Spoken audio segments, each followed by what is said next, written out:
রাত হলে তোমাকে খুব মনে পড়ে জানো। সবকিছু নিশ্চুপ হয়ে গেলে তোমার অবয়ব আমার চোখের সামনে ভেসে ওঠে।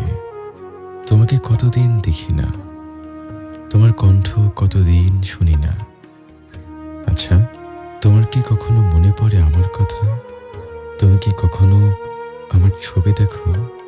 এই ধরো গুগলে কিংবা ফেসবুকের টাইমলাইনে খোঁজো কি আমার মুখটা পুরনো কোনো ছবিতে? যদি সত্যি খুঁজে দেখো, তবে কি চোখে পড়ে আমার ক্লান্ত মুখটা, আমার চোখের নিচের কালচে দাগগুলো? তুমি না থাকলেও তুমি আছো আমার প্রত্যেক নিঃশ্বাসে, প্রত্যেক ভাবনায়। তোমাকে খুব মনে পড়ে, আর মনে পড়লেই তুমি ভেসে ওঠো আমার নিঃসঙ্গ রাতের চোখে।